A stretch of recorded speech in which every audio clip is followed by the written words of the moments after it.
పరమ తండ్రి యేసుక్రీస్తు ప్రభువా, మా ప్రియరక్షక, ఈ రాత్రి మీ వాక్యము ధ్యానించుండగా మన ఆత్మనేత్రములు తెరవండి, విని గ్రహించి అర్థం చేసుకుని వాక్యానుసారం జీవించులాగున మీరే ఈ రాత్రికాల సమయం ముందు మా అందరితో మాట్లాడమని యేసు నామమున వాక్యోపదేశం ప్రారంభిస్తున్నాము తండ్రి.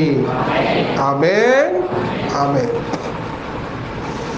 బైబిల్ గ్రంథములో యోవేలు అనే ప్రవక్త రాసిన గ్రంథము 3వ అధ్యాయము 10వ వచనాన్ని చదవండి.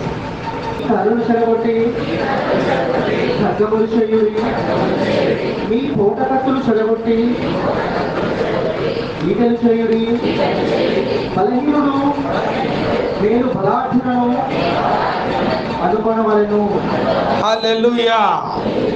బలహీనుడు నేను బలాఢ్యుడను అనుకొనవలెను.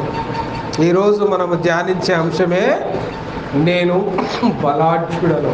ఎవరు? మనం ఎవరమాట? చెప్పండి. బలహీనులమా కాదా? బీపీ ఉందండి, షుగర్ ఉందండి కదా, గుండెలో 2 స్టంట్లు ఉన్నాయండి, కిడ్నీలు పోయాయండి, మాటి మాటికి నడుము నొప్పండి, నరాల బలహీనత అండి, అన్ని రోగాలే. శరీరం అంతా కూడా రోగాలే, వయసుతో సంబంధం లేకుండా చిన్న చిన్న వయసు పిల్లలకి రోగాలు వచ్చేస్తూ ఉన్నాయి. కాబట్టి మనిషి బలహీనుడు. తన శరీరంతో మనిషి ఎవరండి? బలహీనుడు. ఒకడికి తింటే అరగదు, ఒకటి తింటే మంట వస్తుంది, ఒకటి పంట నిద్ర రాదు. బలహీనుడు మనిషి, బలహీనుడు. ఇవి ఒక శరీర బలహీనతలు అయితే, ఆర్థిక బలహీనతలు ఒకవైపు. ఏంటి ఆర్థిక బలహీనతలు? సంపాదించినట్టు కరిగిపోతానే ఉంటుంది, చిల్లు సంచిలో వేసినట్టు పోతానే ఉంటుంది. ప్రతి నెల అప్పులే కనపడతాయి కానీ ఎక్కడ కూడా ₹1 సమకూర్చినట్టు కనపడదు. ఆర్థికంగా బలహీనుడు. అవునా? శరీర సంబంధంగా వ్యాధి బాధలతో బలహీనుడు. ఒక్కొక్కడికి ఒక రకమైన బలహీనతలు ఉంటాయి. ఒకడికి తాగుడు బలహీనతలు ఉంటుంది, ఒకడికి జూదం పేకాట బలహీనతలు ఉంటుంది, ఒకడికి స్త్రీలు ఆడవాళ్ళ బలహీనతలు ఉంటుంది, ఒకడికి అబద్ధం, వారు నోరు తెలిసే అబద్ధాలే.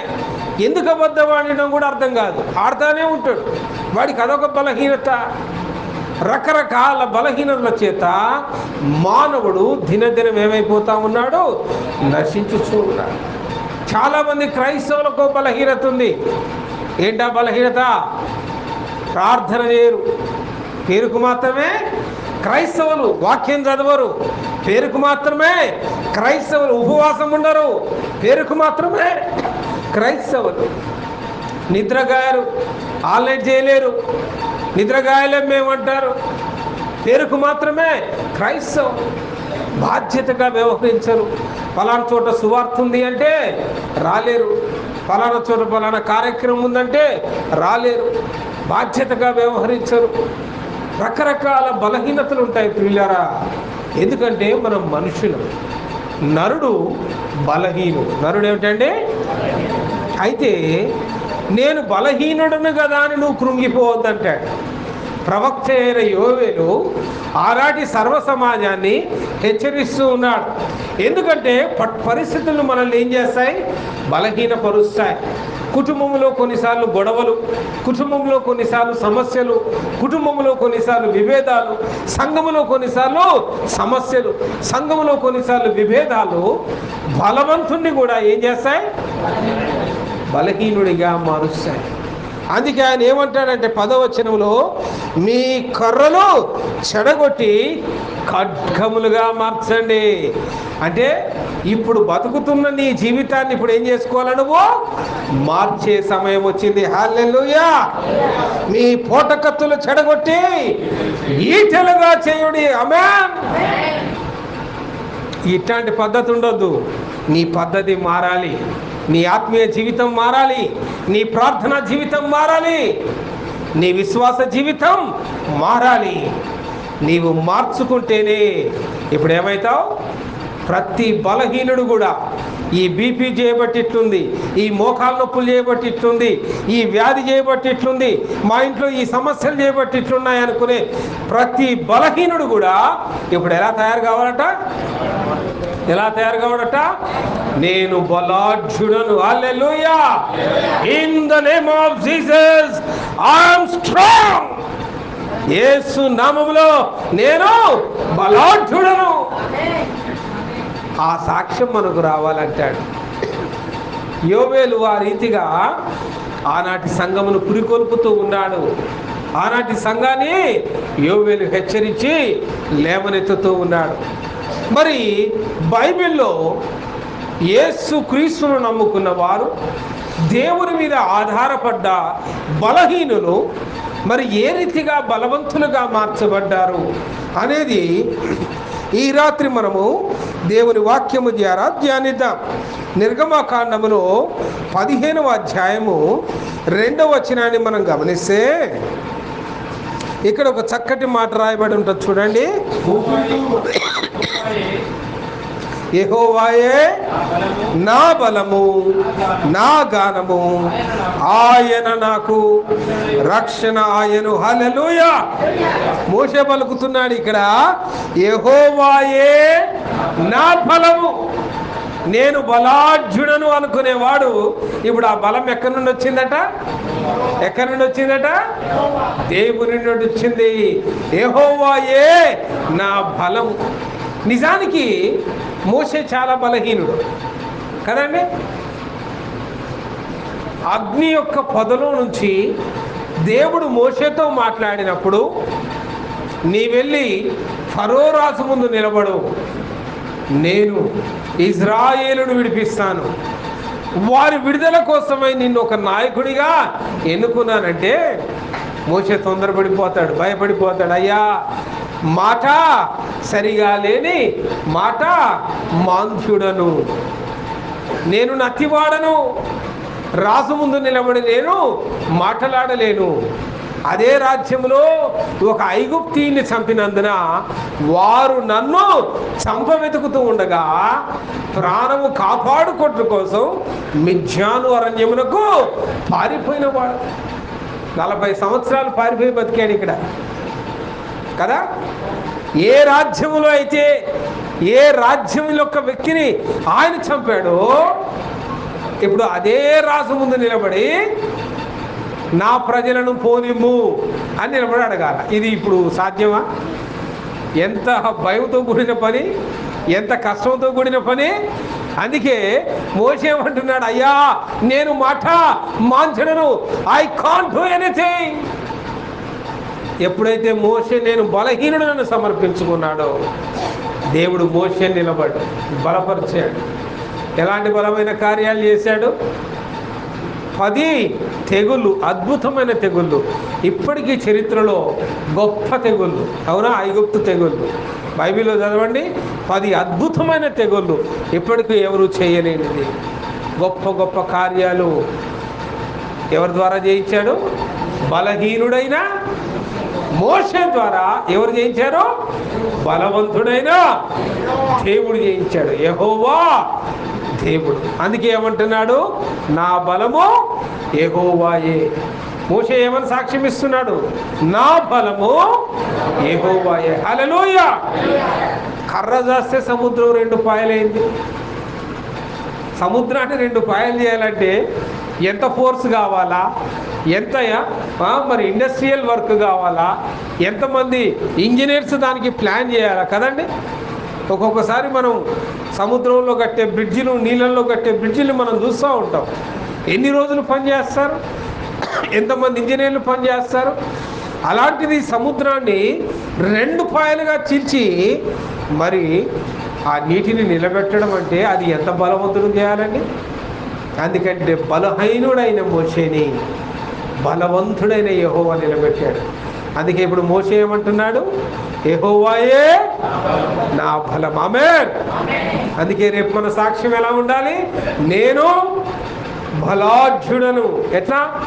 నీ సాక్ష్యం ఎట్లుండాలట? నేను బలాఢ్యుడను. ఈ సాకులు చెప్పొద్దు.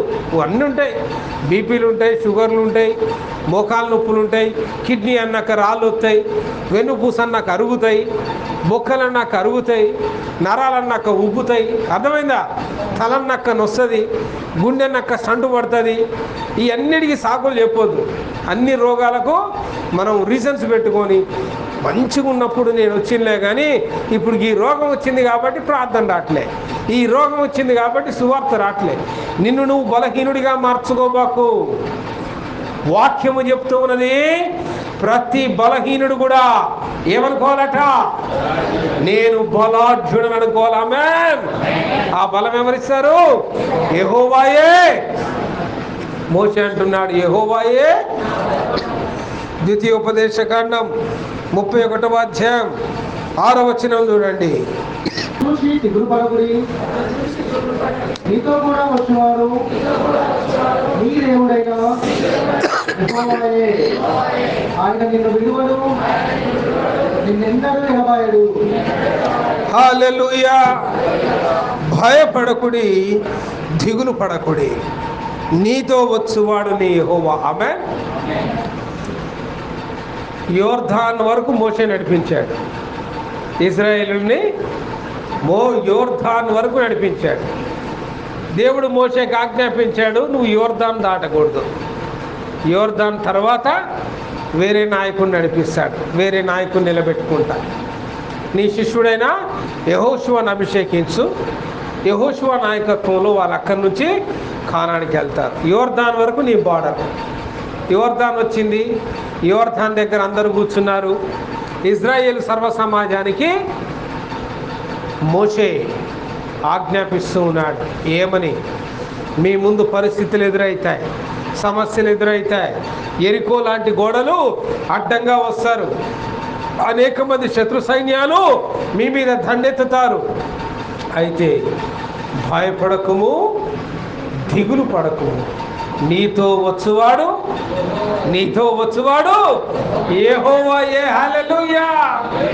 నేను యోర్దాన్ దగ్గర ఆగిపోతున్నా, నేను ఆగిపోతున్నానని మీరు ఆగకూడదు. నేను లేకపోతే మేము ముందుకు ఎలా సాగాలి అని నన్ను చూడకూడదు. నన్ను బలపరిచిన ఆ దేవుడే నిన్ను బలపరుస్తాడు. హల్లెలూయా. యేసయ్యకే మహిమ కలుగును గాక. ఇది మోషే యొక్క సాక్ష్యము. మరి యెహోవా యొక్క సాక్ష్యం ఏంటో చూద్దాం. యెహోషువ గ్రంథం 1వ అధ్యాయం 9వ వచనాన్ని గమనిస్తే, నేను నీకు ఆజ్ఞాపించి ఉన్నాను కదా, నిబ్బరము కలిగి ధైర్యముగా ఉండము, దిగులు పడకము, చెడియకము. నీవు నడుచు మార్గం అంతటిలో నీ దేవుడైన యెహోవా నీకు తోడయుండును. హల్లెలూయా. ఆమేన్. యెహోషువ యొక్క సాక్ష్యము. మోషే తర్వాత యెహోషువ నాయకత్వంలో ఇజ్రాయేలు ముందుకు సాగింది. యెహోషువ అంటున్నాడు, నేను బలాఢ్యుడను, నేను భయపడను. ఎన్ని ఇబ్బందులు వచ్చినా నేను భయపడను. యెహోషువ యుద్ధం చేస్తూ ఉంటే ఇంకా కొద్ది సమయం అయితే శత్రువులు మన చేతికి జిక్తారనగా సాయంత్రం అయిపోయింది ఆ దినం. మరి సాయంత్రం అయిపోయినప్పుడు యుద్ధ నీతి ప్రకారం యుద్ధం ఆపేయాలి. చీకటి పడగానే యుద్ధం ఆపేయాలి. యుద్ధం ఆపేసి భోజనాలు చేసి గాయాలకు మందేసుకొని ఆ రాత్రి విశ్రాంతి తీసుకొని మళ్ళీ పొద్దుగాలనే శంఖం ఊస్తారు, మళ్ళీ రండ్రా తగులుకోండి యుద్ధానికని. అప్పుడు మళ్ళీ యుద్ధం చేయాలి. అయితే ఇంకా కొద్ది సమయం అయితే ఈ శత్రువులు సంహరించబడతారు. ఈ రాత్రి మనం సంహరించకపోతే రేపు వాడు మరికొంతమందిని దండును దించుకునే అవకాశం ఉంది అని యెహోషువ ప్రార్థన చేశాడు. సూర్య చంద్రులు ఎక్కడున్నాలో అక్కడ ఆగిపోండి. ఈ దినమున ఈ శత్రు సైన్యములు మా చేతికి దేవుడు చిక్కించారు. ప్రార్థన చేసి ఆగిపోయింది. ఆగినా లేదా సూర్యచంద్రులు? అందుకే యెహోషువ అంటాడు, ఆయన మనకు తోడుగా ఉన్న దేవుడు. ఆమేన్. మన మొర ఆలకించే దేవుడు, బలహీనులమైన మమ్ముల్ని బలపరిచే దేవుడు మన దేవుడు. హల్లెలూయా. యేసయ్యకే మహిమ కలుగును గాక. మోషే ఏమంటూ ఉన్నాడు? యెహోవాయే నా బలం అంటున్నాడు. యెహోషువ ఏమని సాక్ష్యం ఇస్తూ ఉన్నాడు? నిబ్బరము కలిగి ధైర్యంగా ఉండండి, ఎందుకంటే బలవంతుడైన దేవుడు మన పక్షంగా ఉన్నాడని సాక్ష్యం ఇస్తూ ఉన్నాడు. మరి హన్నా అనే ఒక చక్కటి ప్రార్థనా పరురాలు ఉన్నది. సమూయేలు అనే గొప్ప ప్రవక్తను కనిన తల్లి. ఆ హన్నా ఈ లోకములో అనేక సంవత్సరాలు గొడ్రాలు అని నింద వేయబడ్డది. పెళ్ళై అనేక సంవత్సరాల వరకు కూడా హన్నాకు పిల్లలు లేరు. పుట్టింటి వాళ్ళు, మెట్టినింటి వాళ్ళు ప్రతి ఒక్కరు కూడా ఇక నీకు పిల్లలు పుట్టరు, నీవు గొడ్రాలు, నీవు గర్భము ధరించని దానివని అనేకమైన సూటిపోటి మాటల చేత ఆమెను వేధించారు. భయంకరమైన మాటల చేత ఆమెను దుఃఖపెట్టారు. ఆ దుఃఖముతోటి ఆమె భర్తతో కానీ కుటుంబంలో కానీ ఎవరితో కానీ సంతోషముగా సమాధానంలో బ్రతకలేకపోతూ ఉన్నది. ఆ దుఃఖంలో ఆమె కృంగిపోయినది. ఆమె ఇప్పుడు ఏమైంది? బలహీనురాలైపోయింది. ఇంటి పక్కన ఉన్న వాళ్ళు, సొంత ఇంటి వాళ్ళు, చివరికి సొంత తల్లిదండ్రులు కూడా గొడ్రాలు అని మాట్లాడితే ఆ స్త్రీ ఎట్లుంటుందండి? ఆమె మనోవేదన ఎంత ఘోరంగా ఉంటుంది? సంతోషంగా బతకగలదా? సంతోషంగా తినగలదా? ఎంత కురిగిపోయి ఉంటుంది? ఎంత బలహీనురాలై ఉంటుంది? అట్టి బలహీనుల పక్షమున నిలబడే బలవంతులు ఒకడు ఉన్నాడు. ఆమె ఇక నా ఏడుపు వీళ్ళ ముందు కాదు, నా భర్త దగ్గర కాదు ఏడవలసింది, మా అమ్మ నాయన దగ్గర కాదు, మా అత్తమామల దగ్గర కాదు. ఈ ఏడుపేదో నేను ఎక్కడ పోయి ఏడుస్తా అనుకున్నది? దేవుని సన్నిధికి వెళ్ళి ఏడుస్తా అనుకున్నది. దేవాలయంకి వచ్చినది. ఏడ్చి ఏడ్చి ఏడ్చి దేవుని దగ్గర కన్నీటితో ప్రార్థన చేసి ఒక కుమారుడి కదా. ఆ కుమారుడు ఎంత అద్భుతం కదా! మామూలు కుమారుడా? ఆయన గొప్ప ప్రవక్తగా మారాడు. ఆయన పేరే సమూయేలు. ఆ హన్నా ఏమంటుందో చూద్దాం దేవుని వాక్యములో. సమూయేలు గ్రంథము మొదటి గ్రంథము 2వ అధ్యాయము 4వ వచనాన్ని చూడండి. ప్రఖ్యాతి నొందిన విలుకాండ్రు ఓడిపోదురు, తొట్టిల్లిన వారు బలము ధరించుదురు. హల్లెలూయా. బలహీనురాలైన హన్నా ఇప్పుడు గర్భం ధరించగానే, కుమారుని కనగానే ఏ ధైర్యంకి వచ్చింది? ఎలాంటి స్తుతి కీర్తన పాడుతూ ఉన్నది? ఏమని మాట్లాడుతుంది? తొట్టిల్లిన వారు ఇప్పుడు ఏమవుతారట? బలము ధరించుదురు. ఆమేన్. గొడ్రాలను నిందించిన వారి నోర్లన్నీ మూయబడ్డాయి. హేళన చేసిన వారి నోర్లు మూయబడ్డాయి. నవ్విన వాళ్ళు ముక్కున వేలేసుకునేటట్టుగా హన్నా ప్రార్థన ద్వారా ఒక కుమారుని కన్నది. ఆమె నిందను పోగొట్టుకున్నది. ఆమేన్. కాబట్టి బలహీనులు ఇప్పుడు ఏమయ్యారు? బలవంతులుగా మారారు. అందుకే ఏమంటూ ఉన్నది? తొట్టిల్లిన వాళ్ళు బలము ధరించుకొందురు అని. మరి దావీదు మహారాజు జీవితంలో కూడా అలాంటి ఒక గొప్ప అనుభవం ఉన్నది. సమూయేలు రాసిన 2వ గ్రంథములో 22వ అధ్యాయము 33వ వచనాన్ని నీవు గమనిస్తే, దేవుడు నాకు బలమైన కోటగా ఉన్నాడు. హల్లెలూయా. దావీదు మహారాజు ఏమంటాడు? అసలు దేవుడే నా బలమైన కోట అంటాడు. ఆమేన్. దావీదు మహారాజు యొక్క పరిస్థితులు నిజముగా చాలా బలహీనమైనవి. ఎంత బలహీనమైనవి అంటే, ఆయన బాలుడుగా ఉన్నప్పుడే ఆయనకు భయంకరమైన జంతువులతో పోరాడాల్సిన పరిస్థితులు వచ్చాయి.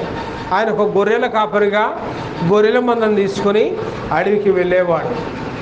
ఆయన గొర్రెల మందలోని గొర్రెలను మింగడానికి తోడేళ్ళు వచ్చాయి, ఎలుగుబంట్లు వచ్చాయి, పులులు వచ్చాయి, సింహాలు వచ్చాయి. అడవి జంతువులన్నిటిలో కూడా పోరాడాల్సిన పరిస్థితులు దావీదు ఎదుర్కొన్నాడు. ఆయన బలహీనుడుగా బాలుడుగా ఉన్నప్పుడే బలవంతుడిగా ఎదుర్కొన్నాడు. ఆయన బాలుడుగా ఉన్నప్పుడే గొల్యాత్ అనే ఒక అన్యుని దేవుని నామములో నేలకు కూల్చవతలు పలేశాడు. ఆయన రాజుగా ప్రతిష్ఠిస్తాను అని సౌలు తన కుమార్తెనిచ్చి పెళ్లి చేసి అల్లుని చేసుకొని రాజ్యం ఇవ్వాల్సి వస్తుందని, వీడికి రాజ్యం ఇవ్వడం కంటే ప్రాణం తీయడం సులువు అని సౌలు ఆయనను వెంటాడినప్పుడు అనేక సందర్భాల్లో మరి దేవుడు దావీదును కాపాడాడు కదండి.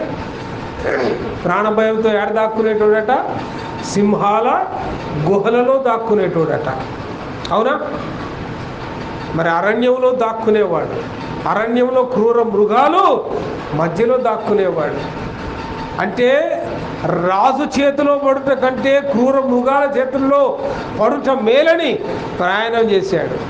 పోయిన ప్రతి ప్రయాణంలో దావీదు ఎలా ప్రార్థన చేసుకున్నాడు? యెహోవాయే నా బలము. హల్లెలూయా. ఎక్కడనేమన్నైందా? ఎక్కడనేమన్నైందా? ఆయన జీవిత కాలంలో శత్రువులు ఆయనను ముట్టలేకపోయారు. శత్రు సైన్యములన్నింటినీ సంహరించి దావీదు నగరి అని, దావీదు పట్టణమని మహా గొప్ప పట్టణము కట్టుకొని దావీదు సింహాసనమును స్థాపించుకొని ఆయన కుమారుడైన సొలొమోను ఎదిగేటప్పటికీ చుట్టుపక్కల దేశములన్నిటిలో కూడా నెమ్మది కలిగి ఉండెను. బైబిల్ ఏమని చెప్పింది? సొలొమోను రాజు అయ్యే సమయానికి దావీదు యొక్క నగరి చుట్టుపక్కలంతా కూడా నెమ్మది కలిగి. ఎట్లా కలిగిందా నెమ్మది? రాజ్యాన్ని స్థాపించి చుట్టుపక్కల ఉన్న రాజులందరినీ కూడా ఓడించి సామంత రాజులుగా మార్చుకొని రాజ్యము యుద్ధము లేకుండా చేశాడు. అంటే ఎన్ని యుద్ధాలు గెలిచాడు, ఎంత ప్రయాసపడ్డాడు, ఎంతగా బలమైన కార్యాలు చేశాడు. ఇప్పుడు ఆయన బలమంతటిని ఆయన అనుకోవట్లే, ఆ బలమంతటికి ఏమని పేరు పెడుతున్నాడు? యెహోవాయే నా బలము, నా కోట, నా కొండ అంటాడు, నా ఆశ్రయ దుర్గం అంటాడు కదండి. కీర్తనలలో కేవలము దేవుడు ఎలా రక్షించాడనే ఉంటాయి. యెహోవా నా కోట, నా కొండ, నా ఆశ్రయ దుర్గము, నేను నమ్ముకొనగా సహాయకుడు, ఇలాంటి మాటలే ఉంటాయి. ఒక బలహీనుడైన దావీదు, గొర్రెలు కాచుకునే దావీదు ఇప్పుడు ఏమయ్యాడు? ఒక బలవంతుడిగా మారాడు. హల్లెలూయా. గొప్ప రాజుగా మారాడు. ఆయన కొడుకును రాజు చేసేటప్పటికీ చుట్టుపక్కల రాజ్యములన్నిటిలో కూడా నెమ్మది కలిగి ఉండే ఒక ఉన్నతమైన సామ్రాజ్యాన్ని దావీదు సంపాదించి పెట్టాడు. దినవృత్తాంతముల యొక్క మొదటి గ్రంథములో 16వ అధ్యాయము 11వ వచనాన్ని నువ్వు గమనిస్తే, యెహోవాను ఆశ్రయించుడి, ఆయన బలమును. హల్లెలూయా. ఏం ఆశ్రయించాలట? ఆయన బలమును. దేవుడు మనకు బలముగా ఉన్న తర్వాత ఇక ఎట్లా అంటాం? ఇంకా నాకు చేత కావట్లేదు, ఇంకా నాకు షుగర్ ఉంది, ఇంకా నాకు గుండె బీగుతుంది, ఇంకా నా కడుపులో మండుతుంది, ఇంకా నాకు అప్పులు ఉన్నాయి, ఇంకా ఇంట్లో తిప్పలు ఉన్నాయి. ఎట్టంటామండి? అప్పులు తిప్పలు నువ్వు బతుకున్నంత కాలం ఉంటాయి, తెలుసా?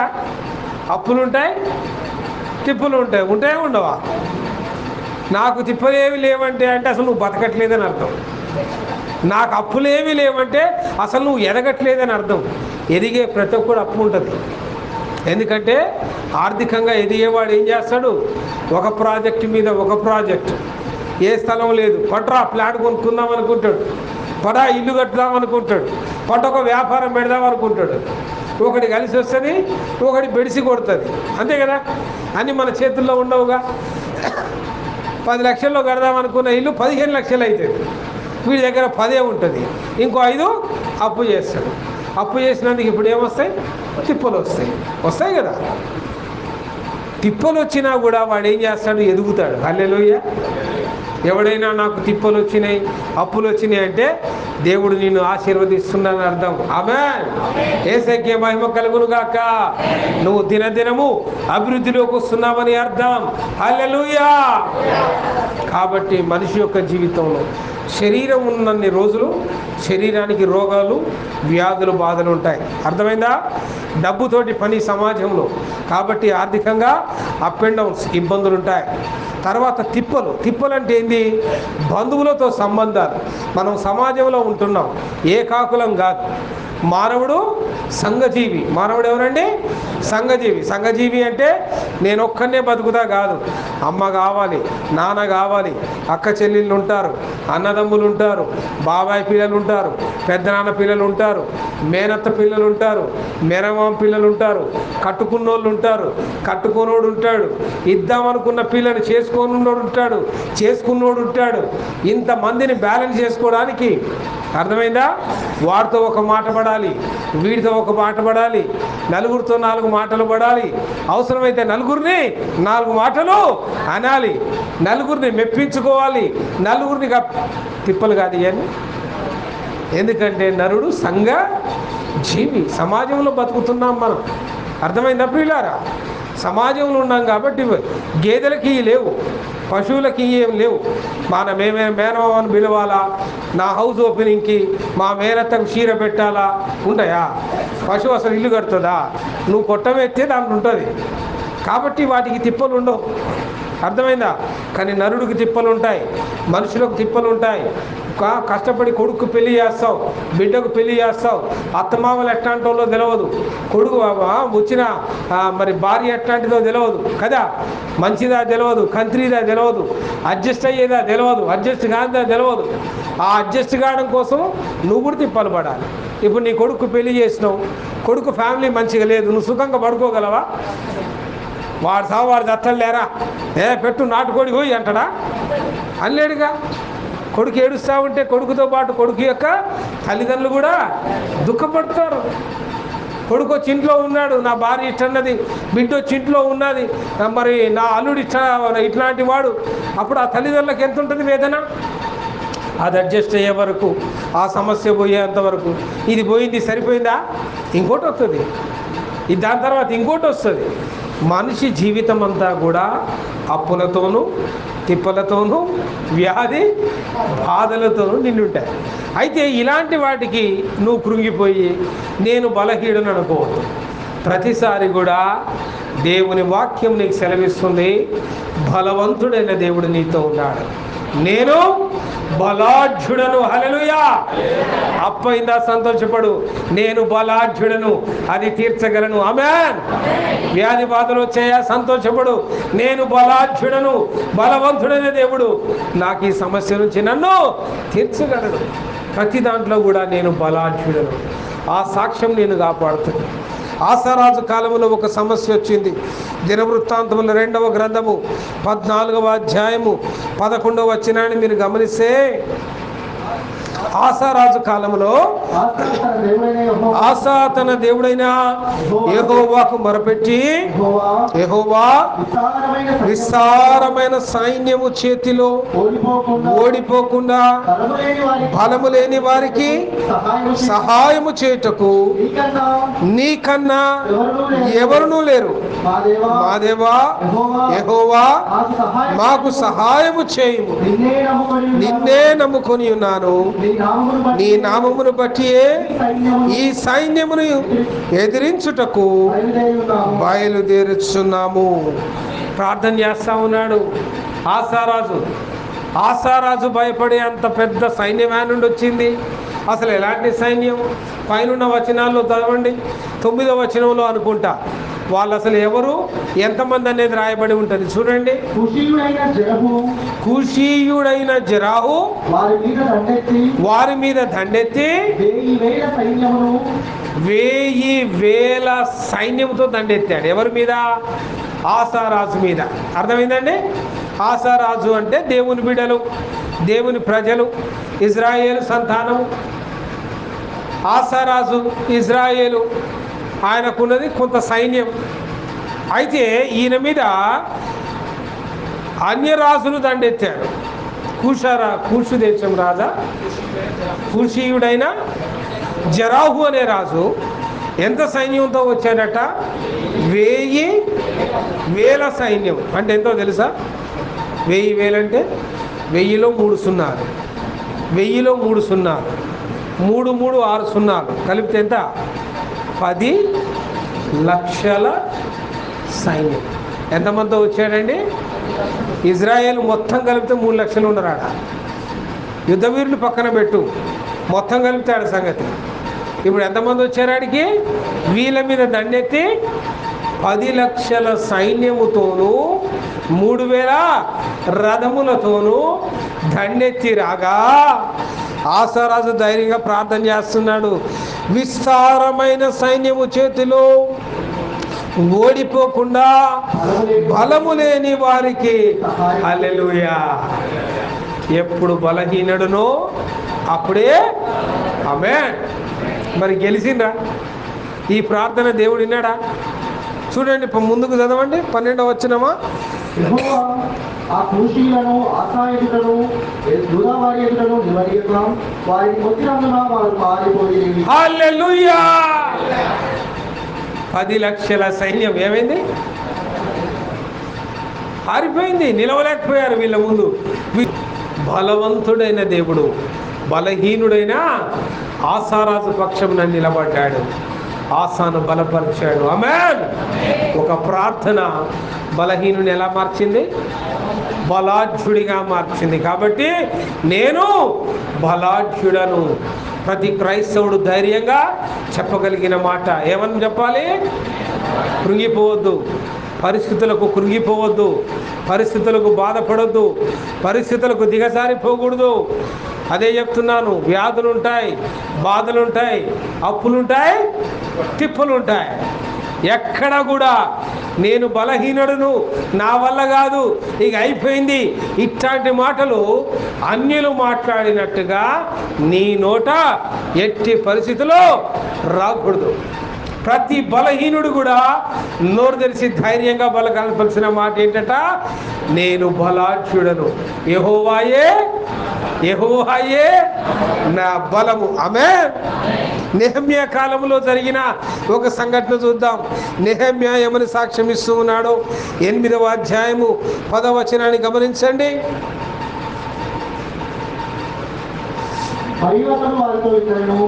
వారితో ఇట్లనెను, పదండి, కొవ్విన మాంసము భక్షించుడి, మధురమైన దాని పానము చేయుడి. ఇది వరకు తమ కొరకు ఏమి సిద్ధము చేసుకుని వారికి వంతులు పంచుడి. ఏలయనగా ఈ దినమున మన ప్రభువునకు ప్రతిష్ఠితమాయను. మీరు దుఃఖపడకుడి, యెహోవా యందు ఆనందించుట వలన. హల్లెలూయా. ఇక్కడ సీక్రెట్ చెప్పాడు. ఆయన అనుభవాన్ని చెప్తున్నాడు నెహెమ్యా. యెహోవా యందు ఆనందించుట వలన మీరేమవుతారట? బలం పొందుతారు. అంటే ఇప్పుడు బలహీనుడు ఎలా బలవంతుడిగా మారగలిగాడు? దేవుని యందు ఆనందించుట వలన. దేవుని యందు ఆనందించడం అంటే ఆడ మీటింగ్ ఉందంటే ఆడ ఆనందంగా పోవాలా, ఉరకాల, పరిగెత్తాల. అవునా కదా? గురుక్కుంటా సనుక్కుంటా కాదు. అబ్బా పోకపోతే అన్నేమనుకుంటాడు, పోకపోతే చూసేటోళ్ళు ఏమనుకుంటారో, అందరికి కనపడేటట్టు అటెండెన్స్ వేయాలగా. ఇది కాదు. ఎవరికో అటెండెన్స్ వేయడానికో, ఎవరో ఏమనుకుంటారో అనే కాదు. దేవుని సన్నిధిని అనుభవించాలన్న ఆశ, ఆసక్తి ఎప్పుడైతే నువ్వు కనపరుస్తావో, దేవుని సన్నిధిని ఎప్పుడైతే ఆనందిస్తావో, ఆనందం ఉన్నవాడు ఎట్లుంటాడండి? సంతోషం ఉన్నవాడు ఎట్లుంటాడు? పండగ చేసుకుంటాడు. ఇప్పుడు నెహెమ్యా పండగే చేస్తున్నాడు. అక్కడ మంచిగా కొవ్విన మాంసములను భక్షించండి, మధురమైన పానములు రెడీ చేయండి. ఇట్లా పండగ చేసేవాడు ఏం చేస్తాడు? మటన్ తెస్తాడు, చికెన్ తెస్తాడు, బిర్యానీలు తెస్తాడు, మధురమైన పానాలు తీయండి రా, థమ్స్అప్ తీయండి, ఫ్యాంటా తీయండి, అవునా, నిమ్మకాయలు పిండండి. చేస్తారా? చేయడం. కొత్త బట్టలు కట్టండి. ఇదంతా ఎక్కడి నుండి వచ్చింది ఈ సంతోషము? ఈ ఎక్కడి నుండి వచ్చింది? యెహోవా యందు ఆనందం. ఆమేన్. పండగ రోజు కూడా దుప్పటి కప్పుకొని ఎవడన్నా పండుకుంటాడండి? పండగ అనగానే ఎట్లుంటుంది? లేచి గబగబా తయారై నగా నట్రా తీసి ఎప్పుడో చీర తీస్తారు బయటికి. ఎప్పుడు కట్టండి లేదు, స్పెషల్గా ఉండాలి కదా. మరి రోజు కట్టేది కడితే పండగ ఎట్టయితుంది? స్పెషల్గా ఉండాలి కదా. ఆ చైన్ తీసి ఈ చైన్ తీసి అట్లా. అదేంటి? సంతోషము, ఆనందము ఒక వ్యక్తిని ఏం చేస్తుంది? పండగ చేయిస్తుంది. ఈ ఆనందం ఎలాగా నీకు సాధ్యమట? దేవుని సన్నిధిలో. ఆమేన్. దేవుని సన్నిధిలో ఒక వ్యక్తిని ఏం చేస్తుంది? సంతోషంగా ఆనందింపజేస్తుంది. ఈ ఆనందము నీకేం చేస్తుంది? బలమునిస్తుంది. హల్లెలూయా. బైబిల్ చదివినోడు కూడా తెలుగు సామెతలు రాసినోడు చెప్పాడు, సంతోషం ఏమన్నాడండి అంటే వాడు తిండి లేకున్నా బలం ఉంటుంది. ఒక్కొక్కసారి ఇంట్లో పెళ్ళిళ్ళు అవుతాయి. పెళ్ళైనప్పుడు 3 దినాలు తింటాడు, పనులే చేస్తూనే ఉంటాడు. పొద్దున చేస్తాడు, రాత్రి చేస్తాడు, నిద్రపోడు, ఐదేస్తాడు, ఈదేస్తాడు. విచిత్రం అనిపిస్తుంది. వీడికి ఇంత బలం ఆ నుండి వచ్చిందిరా అనిపిస్తుంది. పెళ్ళిళ్ళప్పుడు చూడండి, కొన్నిసార్లు పెళ్ళిళ్ళప్పుడు 2-3 రోజుల నుంచి నిద్రలు పోరు, తినరు. ఆడిపోకుండా బజ్జీ తింటారు, ఈడిపోకుండా ఇంతో ఛాయ్ తాగుతారు. అంతేగాని ప్రశాంతంగా మామూలు రోజుల్లో 3 పూటలు తింటావు కదా, 3 పూటలు తిన్నా కూడా ఆయాసం నొప్పులు అంటావు కదా. పెళ్ళిళ్ళకు, పేరంటాలకు, ఫంక్షన్లకు పోయేటప్పుడు వాడికి తిండి ఉండదు, నిద్ర ఉండదు. అయినా కూడా ఎట్టుంటాడు? Full energy, loaded energy. ఈ ఎనర్జీ ఎక్కడి నుండి వచ్చింది వాడికి? ఆ సంబరం, ఆ పెళ్ళనే సంబరం, ఆ పండగ, ఆ వాతావరణం వాడిని ఏం చేసింది? కాబట్టి సంతోషం మనిషిని ఏం చేస్తుందండి? బలపరుస్తుంది. కాబట్టి సంతోషంగా ఉండాలి. ఏడ్చుకుంటూ ఉండొద్దు, దిగులతో ఉండొద్దు, బాధతో ఉండొద్దు, సంతోషంగా ఉండాలి. ప్రతి పరిస్థితుల్లో కూడా సంతోషంగా ఉండాలి. సాధుగారి దగ్గర ఒకటి బాగా నచ్చేది, ఎప్పుడు నవ్వుతూనే ఉంటాడు. ఆయన చెప్పులు వేసుకొని నడిచేవాడు కాదు, చెప్పులు తీసేసి నడిచేవాడు అనమాట. ఆ చెప్పులు తీసేసి నడిచేటప్పుడు ఈ రోడ్డు మీద ఎండాకాలం ఈ నడిచేటప్పుడు మట్టి మీద నడిచినప్పుడు ఏం కాదు, కానీ ఈ డాంబర్ రోడ్డు ఎక్కేలోగా కాలినప్పుడు అబ్బా కాళ్ళు కాలుతున్నాయి, యేసయ్యకు స్తోత్రం, హల్లెలూయా అని నవ్వుతూనే ఉండేటోడు. కాళ్ళు కాలుతూనే ఉండి సంతోషంగా పోతూనే ఉన్నాడు. అదో ఇదో రాయి తగులుతుంది, కాలుకు రక్తం వస్తూ ఉంటుంది. అయ్యో రాయి తగిలింది, రక్తం వస్తుంది. ప్రైజ్ ది లార్డ్, హల్లెలూయా. దేవునికి ఒక్కనాడన్నా ఆయన ఏడ్చినట్టు కానీ బాధపడ్డట్టు కానీ మేమైతే కని విని ఎరుగం. ఎందుకంటే ఆయన మా ఇంట్లో ఒక కుటుంబ సభ్యుడిగా మాతో పాటు మా బాల్యమంతా ఆయనతో పాటు ఎదిగింది. కాబట్టి మేము కనులారా ఆయన సాక్ష్యాలను చూసిన వాళ్ళు.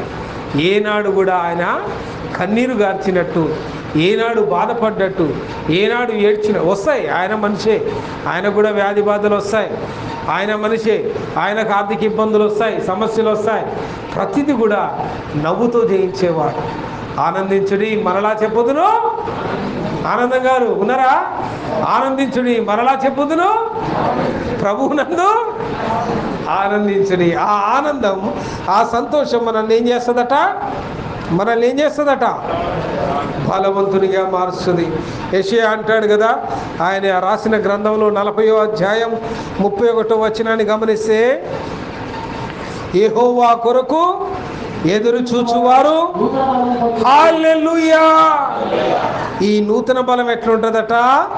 వారు పక్షిరాజుల వలె రెక్కలు చాపి పైకి ఎగురుదురు, అలయక పరిగెత్తుదురు, సొమ్మసిల్లక. ఆమేన్. యేసయ్యకే మహిమ కలుగునుగాక. ఎంత గొప్ప మాట కదా. యెహోవా కోసము ఎదురు చూచువారు. ఆయన సన్నిధిలో ఉన్నోడికి బలం. దేవుని కోసం ఎదురు చూసేవాడు. ఎప్పుడు ఆల్ నైట్ వస్తుందా ఎదురు చూడటం, ఎప్పుడు ఆదివారం వస్తుందా ఎదురు చూడటం, ఎప్పుడు ఉపవాస ప్రార్థన వస్తుందా ఎదురు చూడటం, ఎప్పుడు మా ఇంట్లో కుటుంబ ప్రార్థన పెట్టుకుంటామా ఎదురు చూడటం, ఎప్పుడు దేవుని యొక్క సన్నిధికి వెళ్దానా ఎదురు చూడటం. ఈ ఎదురు చూసే వాళ్ళు ఎలా ఉంటారట? నూతన బలమును పొందుకుంటారు కదా. మరి దేవుడు ఇంతగా బలపరిచిన నిన్ను, బలహీనుడిగా ఉన్న నిన్ను బలపరిచాడు. అవునా కదండి?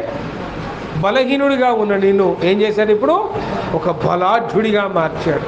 ఇప్పుడు ఆ బలంతో ఏం చేయాలి? మనం ఏం చేయాలి? ఏమి తిందుమా, ఏమి తాగుదుమా, ఏమి సంపాదించుకుందామా అని లోకంలో పడి లోకాశల్ని సంపాదించుకోవడానికి పరిగెత్తాలా? ఆ బలంతో ఏం చేయాలట? మనం ఆ బలంతో ఏం చేయాలట? మార్కు సువార్త 12వ అధ్యాయం 30వ వచనం అంటూ చూడండి. ఆ బలంతో ఏం చేయాలో చెప్తుంది. నీవు నీ పూర్ణ హృదయముతోను ఆత్మతోను వివేకముతోను బలముతోను ఆమేన్. ఆ బలం దేనికి వాడాలి? ఆ బలం దేనికి వాడాలి? నీ దేవుడైన ప్రభువును ప్రేమించవలెను. ప్రేమించేవాడు విడిచిపెట్టగలడా? దేవుని కార్యాలను విడిచిపెట్టగలడా? దేవుణ్ణి విడిచిపెట్టగలవా? గలడా? ప్రేమించేవాడు ఎవడు విడిచిపెడతాడండి? ప్రేమ లేనివాడే విడిచిపెడతాడు. ప్రేమించేవాడు అవసరమైతే అందరిని వదిలేసి ఆ ప్రేమించినోడిని పట్టుకొని పోతాడు. అవునా? అందుకే కదా చాలా మంది అందరినీ వదిలేసి యేసు ప్రభుని వెంబడించారు. ఎంతోమంది ఉన్నారు. వారి కులాన్ని విడిచిపెట్టారు, వారి మతాల్ని విడిచిపెట్టారు, వారి ఇల్లు వాకిలి విడిచిపెట్టారు. నా దేవుని నేను వెంబడిస్తానని యెహోవాను వెంబడించారు, యేసుక్రీస్తుని వెంబడించారు. అది ఆజ్ఞేయునది. ఏమంటాడది ఆ మార్కు సువార్తలో? ప్రధానమైన ఆజ్ఞ. ఏది ప్రధానమైన ఆజ్ఞ? నీ బలం, నీ శక్తి ఎవరి కోసం వాడాలట? ఎవరి కోసం? నిన్ను రక్షించిన యేసయ్య కోసం వాడటమే ప్రధానమైన ఆజ్ఞ. ఆ బలము క్రీస్తు కొరకే అని దేవుని వాక్యం అంటూ ఉంది. అపోస్తల కార్యం 20వ అధ్యాయం 35వ వచనాన్ని చూడండి. ఆ బలం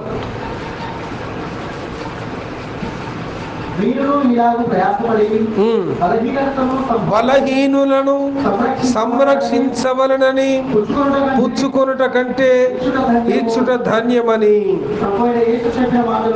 జ్ఞాపకము చేసుకొనుడి. హల్లెలూయా. ప్రయాసపడి బలహీనులను సంరక్షించాలి. ఇప్పుడు నీ బలంతో ఏం చేయాలట? ఒకనాడు నువ్వు బలహీనుడిగా ఉన్నప్పుడు నిన్ను బలపరిచిన యేసయ్య ఆ బలాన్ని ఇప్పుడు నువ్వేం చేయాలా? మన చుట్టూ అనేక మంది బలహీనులు ఉన్నారు, రక్షణ లేని వాళ్ళు ఉన్నారు, రక్షించబడి వెనక్కి పడిపోయిన వాళ్ళు ఉన్నారు, అప్పుల్లో ఉన్నోళ్ళు ఉన్నారు, తిప్పలు పడే వాళ్ళు ఉన్నారు, వ్యాధి బాధల్లో ఉన్నవారు ఉన్నారు. వారికి బలమైన క్రీస్తుని గురించి ప్రకటించినట్లుగా వారిని సంరక్షించడానికి గాను మన బలాన్ని వాడాలంటాడు కదా. ఎఫెసీలకు రాసిన పత్రిక 6వ అధ్యాయం 10వ వచనంలో మాట అంటాడు చూడండి. తుదకు ప్రభువు యొక్క మహాశక్తిని బట్టి ఆయన యందు బలవంతులయుండుడి. హల్లెలూయా. తుదకు అంటే ఏంది? At final. ఈరోజు చెప్పిన వాక్యం అంతటి కంక్లూజన్. ఈ మెసేజ్ అందరికీ కూడా ఫైనల్ వర్డ్ ఏంటి అంటే ప్రభువు యొక్క మహాశక్తిని బట్టి ఆ ప్రభువు కోసం ఎలా ఉండాలట? బలవంతులై ఉండండి. ఆమేన్. ఎట్లుండాలట? ఆల్ నైట్ ఉందంటే అమ్మ శాత కాట్లేదు. ఇదే బలవంతుడు చెప్పేది. బలవంతుడు ఏమంటాడు? చెలవునాడు పోదాం కదా, ఆదివారం ఉంది ఆరాధనకు పోదాం, చెలవునాడు. ధైర్యంగా బలవంతుడు మాట్లాడినట్టు ఉండాలా. ముక్కుకుంటా మూలుక్కుంటా కాదు. వామ్మో ఎండ ఎక్కువ ఉందిగా, వాతావరణ శాఖ వాళ్ళు 40 డిగ్రీలు దాటితే వడదెబ్బ అన్నాడుగా, పక్కింట్లో పెళ్ళి ఉందంటే పడురుకుతాడు. మళ్ళీ ఆరాధన కంటే వడదెబ్బ తగులుతుంది అంటాడు. పక్కింట్లో పెళ్ళి ఉందంటే మాత్రం ఏం చేస్తాడు? అప్పుడు తగలదు వడదెబ్బ కదండి. చూడండి ప్రియులారా, ప్రభువు కొరకు నీ బలం నువ్వేం చేయగలగాల? వాడగలగాలి. గునిగేవాడుగా కాదు, సనిగేవాడుగా కాదు, నీరసంగా కాదు, నిస్సత్తువతో కాదు. ప్రార్థనన్నా, దేవుని కార్యాలన్నా, దేవుని సన్నిధన్నా ఎట్లుండాలట? పరిగెత్తే పాదములు మనకు ఉండాలి. హల్లెలూయా. అందుకే అంటాడు ఎట్ ఫైనల్. ఈ మెసేజ్ యొక్క సారాంశం ఏంటంటే ఆయన మనకిచ్చిన మహాశక్తిని బట్టి ఆయన కోసం మనము బలవంతులయ్యుండుడి. అట్టి కృప తండ్రి అయిన దేవుడు ప్రభు అయిన యేసయ్య మనందరికీ అనుగ్రహించినట్లుగా ప్రార్థన చేసుకుందాం. రండి, మోకరించండి.